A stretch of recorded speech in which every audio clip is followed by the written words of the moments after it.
Hey guys, today I am reviewing Michael's portfolio. There are three things he wanted feedback on. Number one is the career storytelling and if it is cohesive and if the narrative is coming through in his portfolio. Number two is a deep dive in the case study and to see if the information provided in the case study is too much, too little, and also how is the storytelling of the product. And the last thing is, so he has two UX case studies and then two, it looks like some graphic design, and to see if that is distracting, if it's telling the narrative, is it not? So let's dive into the main page. Okay, so the first thing I see when I open up is graphic design. And I think that's kind of where you're going for, is just to, bring that narrative like, okay, I can clearly see at some point you are a graphic designer. And then reading it here kind of further proves that. I think it's just between like the style of the logo to like the big name at the top, just little details that I can't really pick out why, but it does. Okay, so let's scroll down. There's a couple of things that went through my mind in this section. So he has a carousel. After digging in, I found out that these are the two UX case studies app that he designed. Couple of thing is, when I first scrolled down, before I knew all of that, I didn't know if this was like your UX case study or if it's your graphic design, I guess, presentation. Mainly because in this picture, there's just, okay, so in this picture, because the phone is the focus, it's big, I can see that, okay, you want us to focus in on the app. So that's probably what you designed. But because in this picture, there's just a lot going on, it's more about like, there's a lifestyle going on here, right? They're working, he's taking notes, and they're in a cafe. So it almost feels like the app is not the focus and it's the entire picture that's the focus. And another thing is, so when I scrolled here, I can clearly tell, okay, that is an app that you designed or worked on or whichever. But then I'm not able to click to get to the case study. So I was like, okay, so I guess I had to go through somewhere else. So then I scroll up and then I click on portfolio. So I'm not sure if it's we can make it clickable or maybe it's a different layout. And a couple of things that would give context to it, because making it beautiful is important for sure, but I think the more priority is making it easily accessible to the viewers and also very clear, like, very clear that it's a case study and it's about this, and kind of give them context of what it is. So for example, like, this is the mobile app, and I know one of them had a website. So just giving them a little bit more something so they don't have to dig for information that they would like to know beforehand. And before I go into the portfolio, I wanted to go into the About Me section. So there's 3 paragraphs, and each paragraph is talking about different things. So the first one, you talk about your experience, where you were, and what you did, and then what you're trying to pursue, which is you were a musician, art administrator, and an educator for 10 years with a bachelor's, and then you recently completed UX design, and now that's what you're pursuing. Okay, very straightforward. This paragraph, you talk about your experience as a musician and an educator. So you worked in some operation-focused roles, and you helped create some or develop efficient user-centered infrastructure so that others can do it the same. And then the last one, you talk about what gets you going, what are you passionate about, what makes you excited, which is experience diversity in the world, and you love any opportunity to share with other people, and you believe, and that's why you like UX, because you believe a well-designed, accessible technology can be uniquely exciting. Okay. And then pretty much user experience kind of combines all of your previous experiences. So it just makes sense for you as a career path. I think there's something very interesting in your experience and the things that you're passionate about. I just don't think it's coming off clearly in the way it is, I guess, put together, written. Okay, so I'm trying to figure out what about it is like the disconnect. I think a big part of it is I have to figure out, I have to figure out on my end what all of this means as a UX designer. I think that's getting me. The thing about creating a career storytelling and the way I saw success when I was, changing changing how I write my story is it's less about I did this and now I'm pursuing UX. It's more about because I pursued, the past like XYZ for, a million years, I developed XYZ skills and passions and whatever.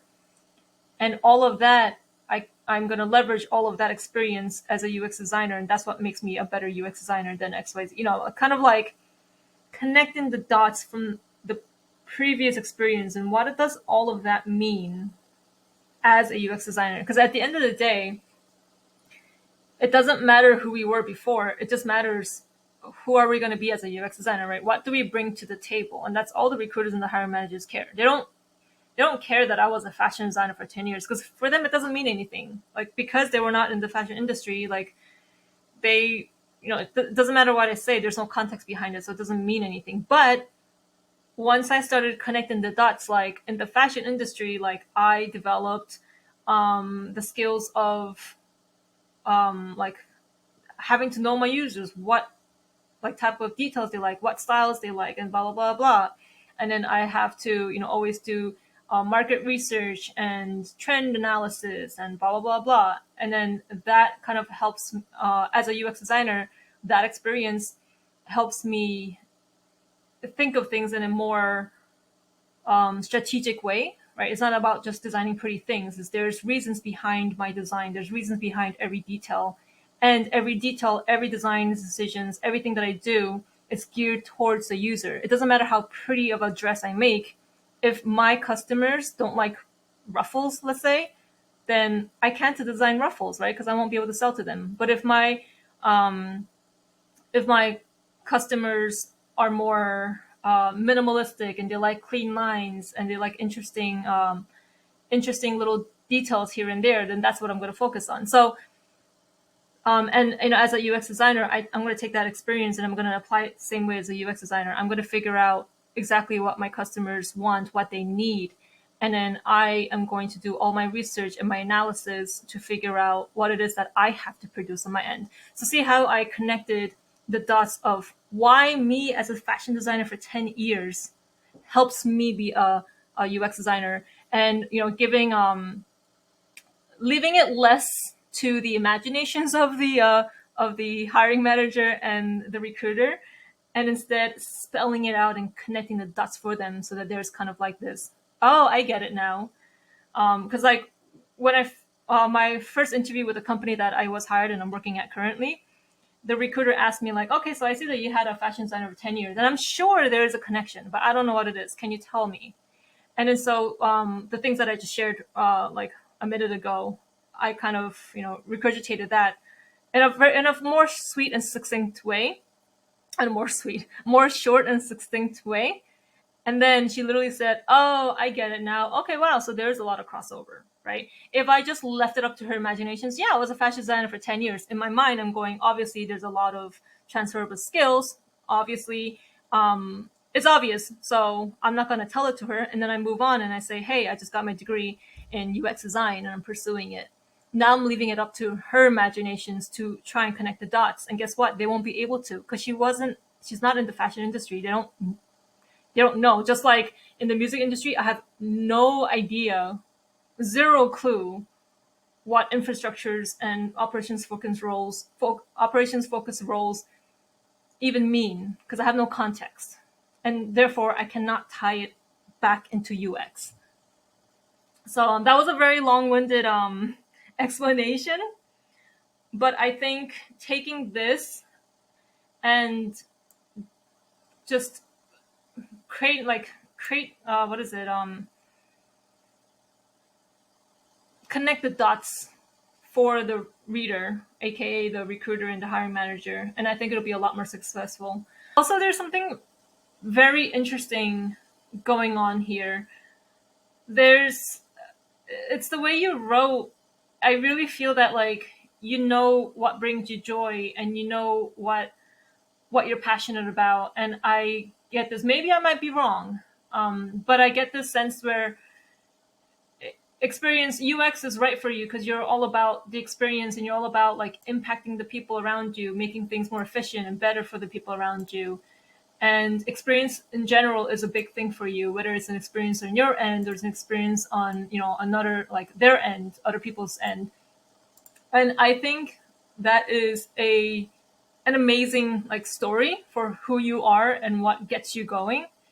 And I almost like the thing about the About Me page is that no one reads it, especially when it's like a big blurb. When they have like 500 portfolio, I personally would not. I'd be like, even if I read it when I'm on my 30th portfolio, I don't think I can even comprehend what I'm reading. And I think the story is so good that I wish I saw it on like the homepage. Like if you can figure out, and again, you don't have to do this. I'm just, spitting out ideas now because I'm getting excited. But like, for example, like human-centered UX UI driven by passion for inclusive. Like this doesn't tell me anything. This is like if you were to go to ChatGPT and tell me, hey, what do I need to care about as a UX designer? ChatGPT will spit this out. Or, if you look at 5 million other portfolios, that's all they say, right? Human-centered, like that's a keyword. What does that even mean? Accessible solution, like what does that even mean, right? Passion for inclusiveness. Okay, I get what that means, but like everyone is inclusive apparently, and they create accessible and they create human-centered and they create intuitive design. All of that means absolutely nothing, right? It's keywords. It's like calling yourself in like a resume, like I did exceptional work. Like what does that even mean? Give me something solid. And this right here, that's solid, right? You're even I don't know what it means. I'm sure once you create the dot for me, you would be like, oh, that's amazing, right? Your experience here, that means something. That's so unique to you, and I think it's very interesting, and it shows your passion. And I think like somehow bringing that up on the forefront, whether it's this page or whether you leave it in About Me, doesn't matter. But just like scream at me, like yell at me, because I want to know. I'm not gonna read this. I'm not gonna know that I want to know until I read this, and the problem is that I probably won't read this. And then with that said, let's say you're going to leave it in this page. I think there's better, you can leverage some visual hierarchy to like bring the important things to the forefront. What about like, what if this section has a big title that pretty much summarizes all of this? Like, for example, like maybe like this right here is what you love and why you're pursuing UX. I think that it could be better worded and in a short way. Like if you can find like a very short, a few word sentence that just really gives it that bang and like put that really big here, I think that will get my attention, because now I can see that like you're not doing it because you were sold in LinkedIn ad that UX designers get paid, 6 figures right off the bat and you'll find a job in like 6 months or XYZ. Like, no, you're actually doing it because you're passionate and this makes sense for you and you have the experience that can back you up, right? That's what I want to get out of this page. Anyways, that's a very long-winded way to get my point across, but I just got really excited. I think there's something great going on here, and I just want to like dig for it. Before we dive into a case study, I just wanted to talk about this page. I think after talking to myself for 10 minutes, I think I finally figured out what might be bothering me, what made me confused. So when I first entered this page, I was a bit confused. I'm not gonna lie.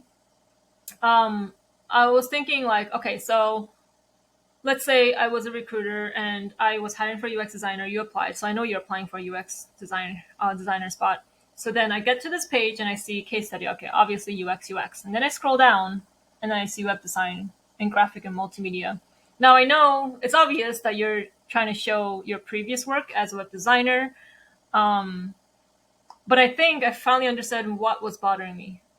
I think it's the inconsistency of the labeling. So here you label the type of project this is, or the realm of this, which is web design. Here it's graphic and multimedia design.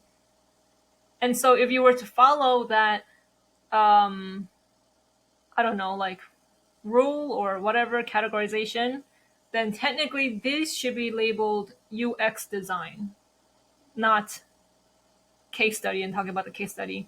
I think that inconsistency made my mind like uh, a little bit confused for a second.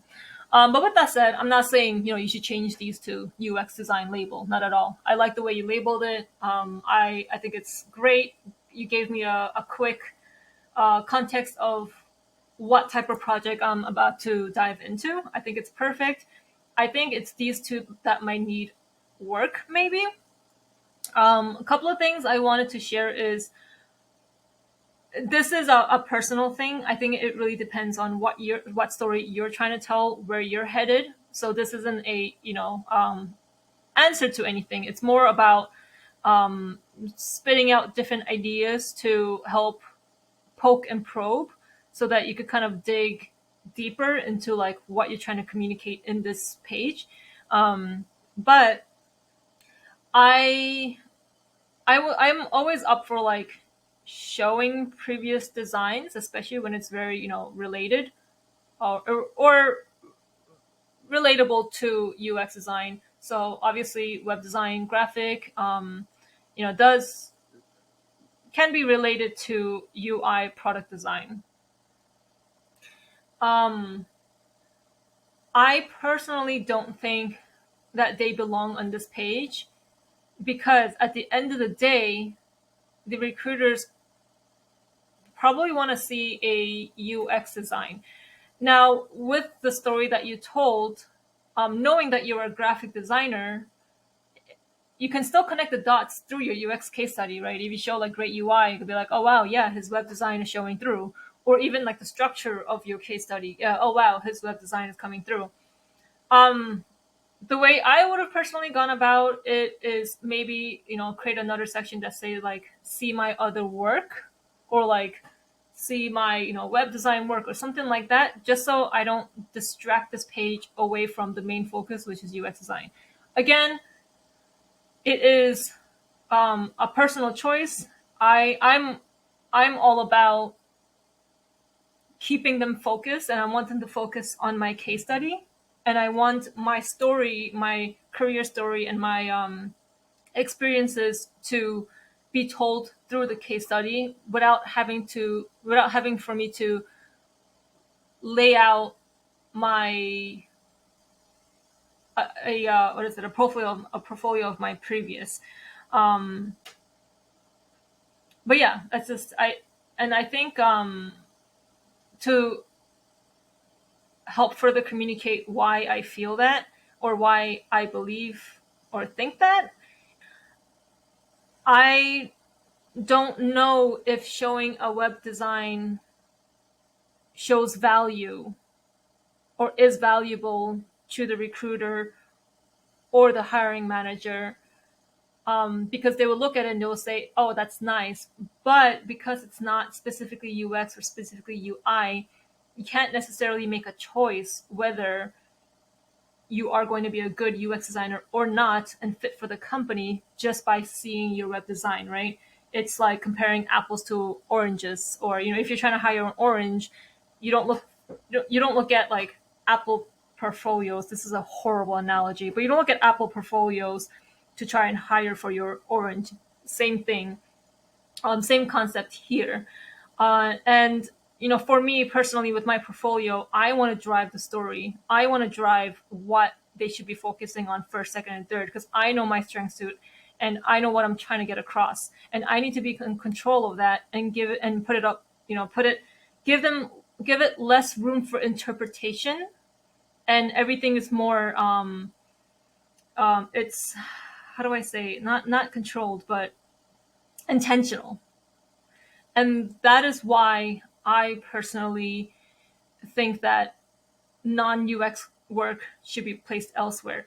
I think a very successful way I've seen it is, either creating a separate section in the bottom, like not as big and prevalent as the UX, but maybe it's like a little CTA or something, or, putting it up here, like UX case studies, and then maybe like web design or something, if you feel very strongly about putting your previous non-UX work into it. Um, or if you can, like, if within, I don't know if any of these projects you can do this, but if you have a project where it is, you can literally connect the dots into like UX, then maybe focusing on that aspect of it. But yeah, that's really the reasons why I feel the way I feel. I just wanted to say that again, not to give solutions or say it's right or wrong, because it's not. It really is not. But to give a different point of view, to try and poke and probe and get the thinking gears, and to make sure that whatever you put in this page is intentional, and that you understand and aware of the intention behind it and why you put it there. But yeah, I hope in any way like that is helpful. But yeah, okay, so let's dive in. See, this picture right here is working in this specific section because this is just the main focus area and everything becomes a background. So I think this photo works in this setting. Okay, so just to give context for everyone else watching what this case study is about, it's that physical accessibility has seen great improvements in the Americans with Disability Act of the 1990s. But how do we keep up with the digital accessibility in a world where groundbreaking technology is announced on a nearly weekly basis? So it's pretty much creating, I think what I'm getting from it is a digital conference app and website, but it's heavily focused on accessibilities, right? Trying to keep up with that, like, again, like the physical accessibility. So that's what this entire product and the case study is about. I think it's pretty cool. Okay, so then we got...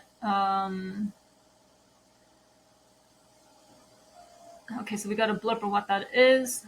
We got a blurb of what you created, on some challenges, solutions, and understanding the market, so some competitive analysis, pain points, and then your design process, which is sketching, wireframes, and then you did a prototype. I love the hierarchy. I can clearly tell what is like the section's header, and then a little bit of blurb for each. So yeah, it's clear to tell like which section, what information belongs in which section, and it makes it very easy to follow, mainly because of the sizing that you chose. This really goes to show that it doesn't have to be complicated, right? You don't need to put like a beautiful like a highlighter in the back, or make it a different color, or make it a different font, make it caps. No, all you need sometimes is just a size, just a different size, maybe even bolding. That's all you need sometimes for some visual hierarchy. And then it makes it clean. It's not busy. Really, I think the way you left this very minimal, right? It's just like a higher type.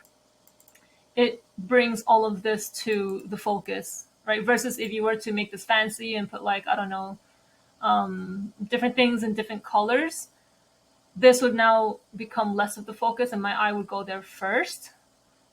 And then this section starts to look a little bit busy. So I love that you kept these simple. I think it works very well. I think there's not wrong or right. Certain case studies, that type of highlight, depending on your structure, is going to work. For this specific, I think you made a great decision on keeping that minimal and really just putting the focus on the product that you're showing and some of the points you're making. Right, that's something that I see is very consistent here. Like even here too, the main focus is on these, which is I'm assuming what you're trying to do. So it really is successful. I love the scannability of it, right? I don't have to read all of this. I probably won't read all of this, but I don't have to because you summed it up for me with these things. You do the same here. Like you don't show me an insane graph of everything that LinkedIn and I don't know how to pronounce that and Spot Me. All of them do. No, you just highlighted the main important things and you put it in bulletin. It's nice and scannable. It's nice and short. Even the title is nice and short. Okay, that's gaps, beautiful. Like that's opportunities. There's no thinking behind it. I love it. Um, I like. I always love like seeing before and afters. And yeah, numbering everything just 1, 2, 3. It's short. It's just easy. Right? It's not overwhelming in any way possible. So a lot of yeah, I love seeing like I mean I'm a sucker for like seeing before and after. Not everyone is, but I am. A couple of things that I did want to note, and I'm gonna say this again. Take everything I say with a grain of salt. I don't believe in making changes after one review. You should get opinions and reviews from like a couple of minimum like 2 or 3, and then see if there's any common areas and work on those. Because there is no right or wrong for case studies. It really depends on the person, the style, the project itself. So yeah, with that said, the first thing that comes to mind is that there's something about center aligned that makes it very difficult to read. So I see a couple of center aligned here. Sometimes center aligned does work. It really depends on the content, what you're trying to say and what you're trying to do and all that fun stuff. But especially the things like here where it's list, it is very difficult. One of the main reasons is there is this like back and forth on my eye tracks. When people usually read, their eyes track from left to right, and so it's nice having that consistent alignment. But when it's long like this, right, that back and forth does make it a little bit it's distracting and it's just hard to track and follow, and then makes it less scannable. Also, another thing is I don't know what width, max width you're using. It looks like you have a little bit more room in your max width. If you can make this into one line, just like these, it'll also clean it up and make it easier to scan, just because now everything is consistent. Okay, so those are little tiny like detail nitpicks. Other tiny nitpicks, and I can get very nitpicky, is like alignment of things. I get it. What is it? You centered it on 3 lines, right? When it has 3 lines, it's centered. But then when it have 2 lines, oh, maybe you top aligned it. That's why. Maybe you top aligned it. So then the words end like midway in the circle and kind of like hangs off. But then in this 3, it's center aligned.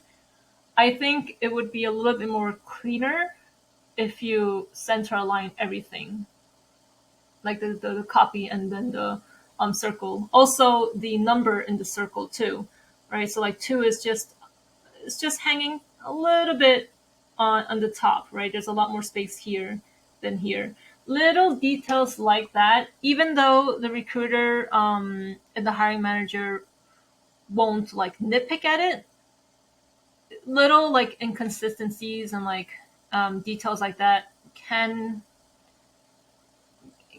come off like a little bit unpolished, right? It could just be like an inkling they have, little things. So yeah, if you clean up little details like that, it can help the portfolios or the case studies just look more clean and polished. Yeah, I want to take a step back and talk about the storytelling of the creation of this product. Um, it took me, I couldn't figure out exactly what the product was, what the main problem was, and what the goal of the product was. I think because in the beginning there's 2 very separate things that are being talked about, and I did at first I didn't see the connection. So what I mean by that is,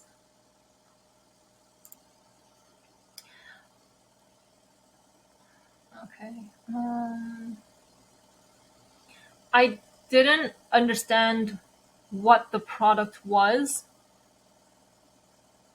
So without that context, I had a hard time understanding what all of this and the rest meant. And I know you wrote it in this section, a digital conference app website that aims to do to keep accessibility in mind, pretty much.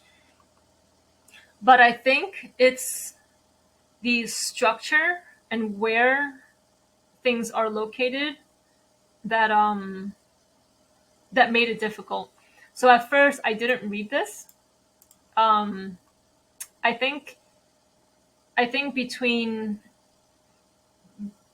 some, I don't know why. I can't really place why that placement just isn't working.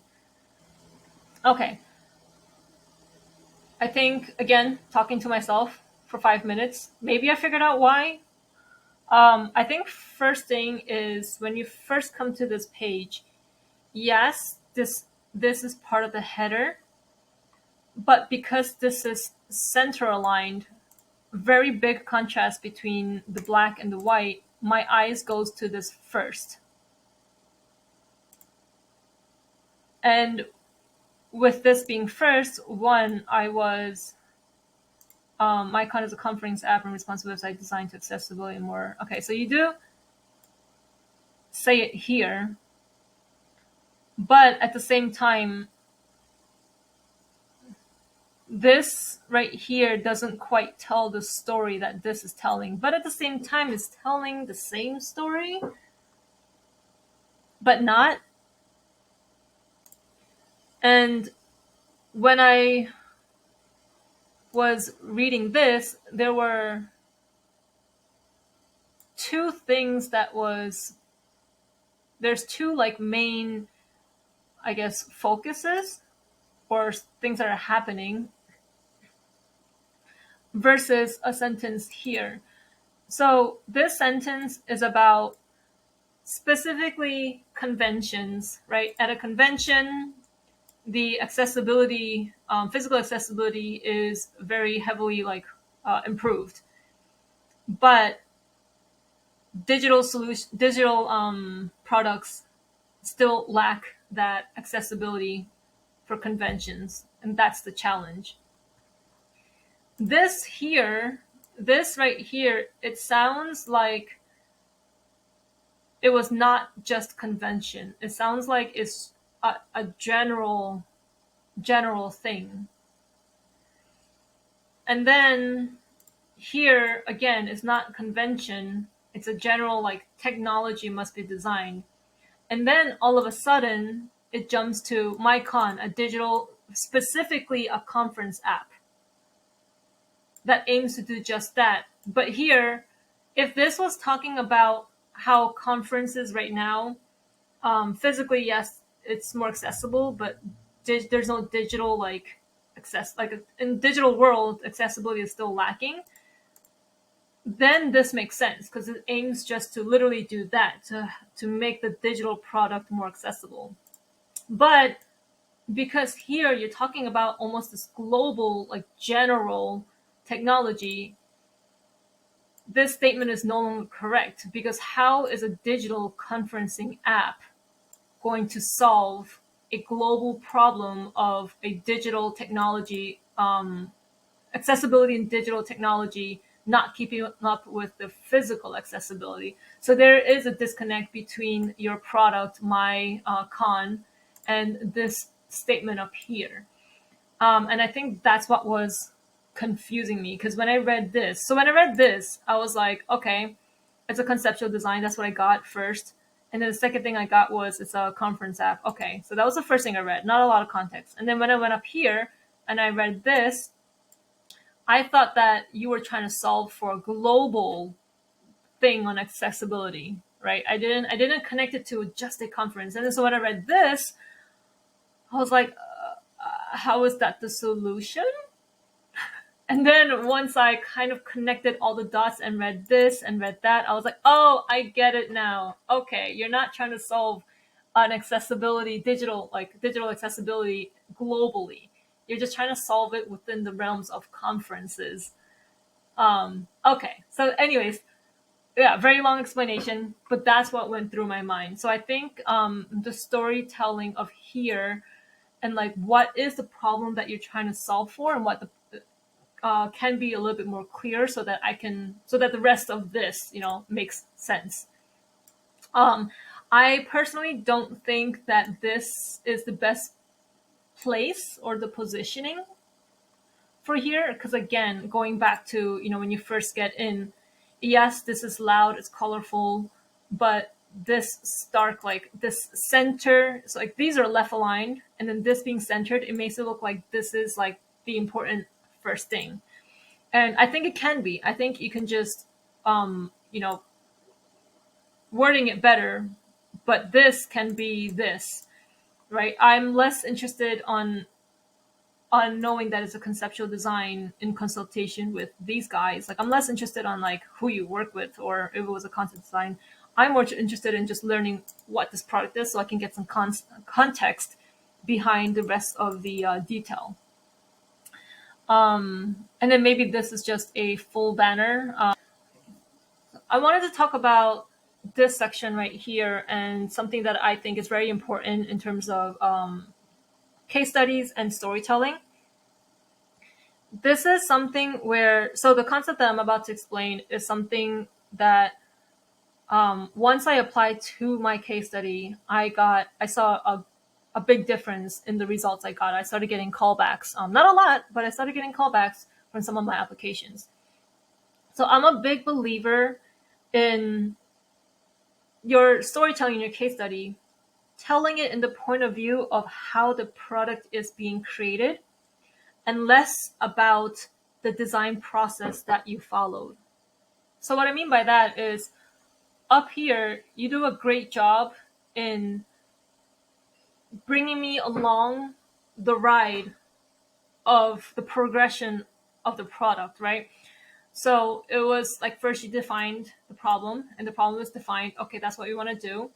And then you wanted to understand that you needed to understand the users before you even start bringing up any solutions. You need to figure out who you're designing for, what you're designing, what your goals are, and then figuring out some market. So now with these information, like, okay, knowing that these are, the top 4 accessibility issues that you have to solve through building this app, I can start seeing the goals and some of the, like, maybe some of the decisions that you started making that helped sculpt the end product. And once we started getting to this section, now it became less about the product and less about those design decisions and those details and all those little things that sculpted the end product. Now this section is about the design process, and it's literally labeled design process. It's more about that you follow the design process by doing hand sketches and creating low fidelity wireframe, because no, you never go into high fidelity wireframe. You got to do the low first, because that's the design process that was taught in bootcamp. And then we all got to test it, and then we got to create a high fidelity prototype. So now you see what I mean by, like, now it's less about the product, it's more about the process. And I think that's where a lot of us, or at least that's where I went wrong in my case study, right? And I'm not saying that this would apply to you, but personally, the reason why I was so focused on telling it in the design process, but telling it by the design process, is because that's all I knew. That was the world of UX for me, right? And I was so, like, eager, and I was so I guess desperate to try and show people that I know the design process, I know the tools, I know how to create user flows and wireframes, and I know how to usability test. And I was so, like, busy trying to explain that I can do that I forgot, more like I was not aware that that's not what UX is about, right? UX is less about wireframes and all these tools, and it's more about creating a product that works, creating a product that solves a product, making design decisions, making strategies, and making decisions that literally sculpts and molds the product, and creating this, like this end product that really, really goes back to all of your findings and your problems, and then solving for that problem and solving it for your users, right? These tools, the design process, the user flows, wireframes, usability tests, all of that are just tools, and that's all they are. They are a means to an end. And although they're important, that's not the main focus. The main focus is you need to build a product that solves for this. And in order to, let's say the next progression is, in order to rapidly get your solutions out, you did some hand sketches, right? That's the reason we don't do hand sketches as part of the design process. We do hand sketches because we're trying to get our ideas out, just get it out, get it out, get it out, get it out. And then we can take a step back and figure out, like, is this a good solution or not? Let's throw this idea out. But this idea is going somewhere. That's where hand sketches come in. But again, now in this section, hand sketches, again, it's a means to an end. It's about the solution that you came up with. And I wish, and if let's say in this section, it was to be told in the point of view of the product and how it's being created, then it's less about it being hand sketches. It's more about the solutions that you came up. I wish I read all of this. I wish I knew the 5 million solutions that you like rapidly, sketched out. And then I wish I knew the, I guess the selection, or like, let's say, this might be like different features that you sketched. But let's say, for example, for the sake of giving an example, let's say these are the different type of solutions that you came up to solving this one problem, right? Different features, maybe different things, different ways, different layouts. And then between these, you would probably look at this and be like, what was I thinking? No, that's stupid. Well, this is something that's working well, but here this is working better. And then you merge those two, and then you come up with your, kind of like a quotation mark, like final iteration of your product in this stage. And see, now that becomes the focus of the product. And knowing all the solutions that you come up with and how your brain works in terms of eliminating them, like, why did you think that this solution that you thought of didn't work? What about it was so bad? What about this? Why did you proceed with this part? What about that solution was the most successful? What did it do? How is it successfully solving for the issues? That's what I knew. Like, I would love to know, like, okay, these are the top 4, right? What was the solution for budget limitations? What was the solutions for language barriers? What was the solution for, this? What was the solution for that? Like, all of that is happening in this stage of the product creation. And that's what I wish I knew, instead of I did hand sketches and I iterated. So that is, again, very wordy, a very wordy way to explain it. But that's what I mean by telling the story in terms of the product's creation and not the design process. So yeah, so going back, let's say me personally, if I were to do it, again, it's going to be different. You know your product best. You know what you went through to get to the end. But as an example, I would, again, less about it being hand sketches. It's more about, I want to share some of the solutions I came up with and why I eliminated some and why some I proceeded with. And maybe I Frankensteined a couple of my ideas together, and then ta-da, this is what I'm going to go forward with. And then this section is less about, look, I transferred my hand sketches to a wireframe. Maybe it's less about that. Maybe is, as I was transferring to a wireframe, I realized that, like, yeah, this layout is just not working for me. It's busy, it's not accessible, And then as I was doing the wireframes, I think this layout would be a little bit better. And maybe I was thinking, why do we bring an icon and whatever, whatever little details and ideas that you had that again made an impact to the end product or sculpted the end product in any way.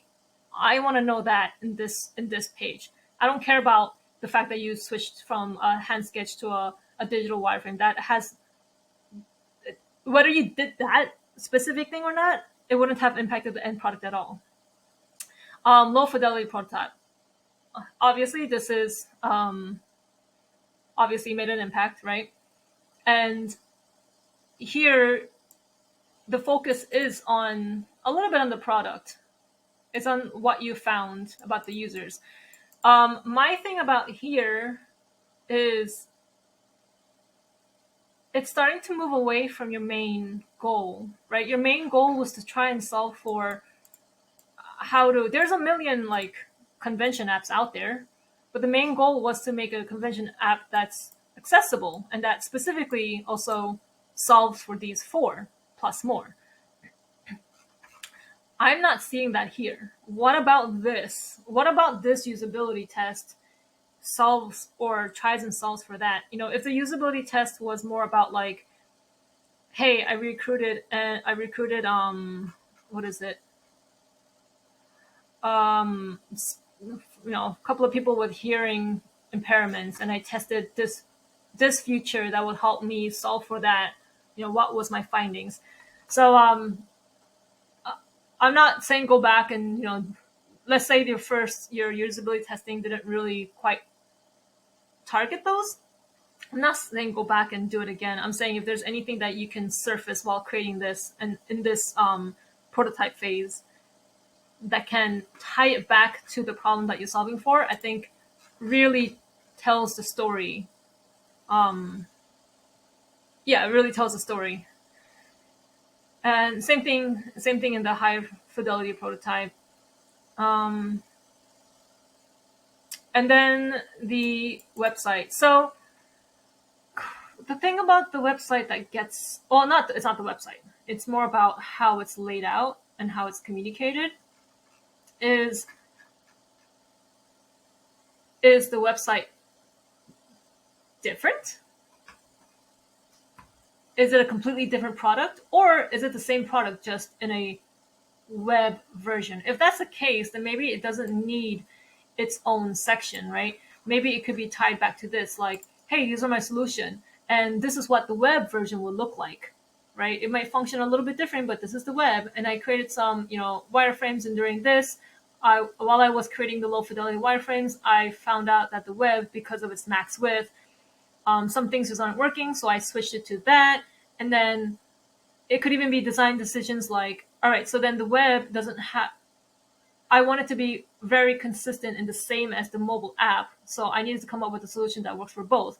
Or maybe another design decision was, they're going to be different, right? They serve a little bit different purpose. So the web is going to be more fuller function with more accessibility and blah, blah, blah. I don't know. I'm making it up. But that can be told the same here without it having its own section. But yeah, I think that point that I just made about telling the story of the product is really important. And again, once I started applying that to my case studies, and making the design process less of the focus and more focus on the product, that's when I started seeing results. And that's how I got a callback from the job that I have now, from the company that I have now. But I hope all of that made sense. I know I tend to get a little bit excited and get really wordy, but I hope it makes sense. I hope it's helpful. Again, you can always reach me at LinkedIn and ask if you need any more clarifying or any further feedbacks. But thank you so much for allowing me to review your portfolio. I honestly, I really enjoyed your story, especially in the About Me, and I'm excited to see how that progresses and how that story gets more attention and more clarity. But yeah, thank you. Bye, guys.